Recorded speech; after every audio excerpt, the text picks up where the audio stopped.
दोस्तों, जब हम पैदा होते हैं तो हमें भगवान कोई भी रिश्ता चुनने का अवसर नहीं देते, लेकिन इस दुनिया में भगवान हमें सिर्फ एक ही रिश्ता चुनने का अवसर देते हैं और वो रिश्ता है दोस्ती का। दोस्तों, अगर आपके हिसाब से दोस्ती का मतलब दोस्तों के साथ सिर्फ खेलना, मस्ती करना, चीज़ें शेयर करना, दिल की बात कहना, संग घूमना फिरना है, तो जरा रुकिए। आपको अभी दोस्ती के मायने समझने की ज़रूरत है, क्योंकि दोस्ती इन सारे चीज़ों पर नहीं बनती, बल्कि दोस्ती उन आधारों पर टिकी होती है जो किसी को दिखाई नहीं देती, सिर्फ महसूस की जा सकती है। तो आइए हम इस वीडियो में इसी तरह की महान दोस्तियों के बारे में जानते हैं। अगर बात करें द्वापर समय की, तो वहाँ से भी कृष्ण और सुदामा की दोस्ती आज भी इस दुनिया के इतिहास में एक अमर दोस्ती मानी जाती है। सुदामा एक गरीब ब्राह्मण थे, इसलिए उन्हें तिरस्कार का भी सामना करना पड़ा। लेकिन जब सुदामा का संदेश लेकर द्वारपाल भगवान श्री कृष्ण के पास पहुंचे तो उन्हें सारा किस्सा सुनाया।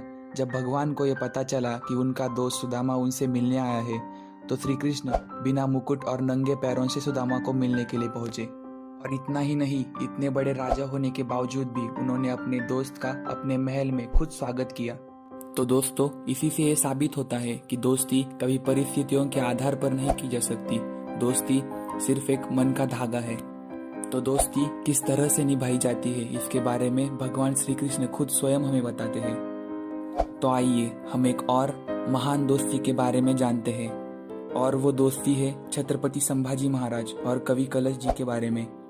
जब पुणे के पास छत्रपति संभाजी महाराज को कैद किया गया था, तभी औरंगजेब द्वारा कवि कलश जी को भी कैद किया गया था। और उस वक्त भी छत्रपति संभाजी महाराज औरंगजेब की आंखों में आंखें डालकर उससे निडरता से बात कर रहे थे। और उनकी यही निडरता देखकर कवि कलश जी ने इन मुश्किल हालातों में भी छत्रपति संभाजी महाराज के ऊपर एक कविता रच दी।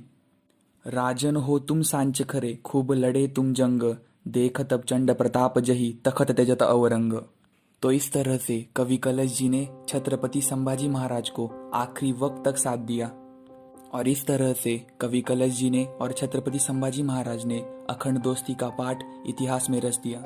और बात करें आज के समय के बारे में, तो देश के बेहद महत्वपूर्ण पदों पर आसीन इन दोनों जन की व्यक्तिगत जिंदगी से ज़्यादा इनकी प्रोफेशनल जिंदगी लोगों के सामने आती रहती है। और इसी प्रोफेशनल जिंदगी के जरिए हम ये कह सकते हैं कि मोदी और अमित शाह की जोड़ी ने दोस्ती के नए मायने रख दिए हैं। इन दोनों की मजबूत दोस्ती के कुछ महत्वपूर्ण आधार भी है। तो दोस्तों, 1987 से चली आ रही इस दोस्ती ने हम सभी भारतीयों के सामने दोस्ती के नए नए और अलग अलग पैगाम खड़े कर दिए हैं। तो दोस्तों, गहरी दोस्ती के बारे में आपको हमारा ये वीडियो कैसा लगा? इसी तरह के मोटिवेशनल बायोग्राफीज और फैक्ट्स जानने के लिए कृपया हमारे चैनल को सब्सक्राइब करें।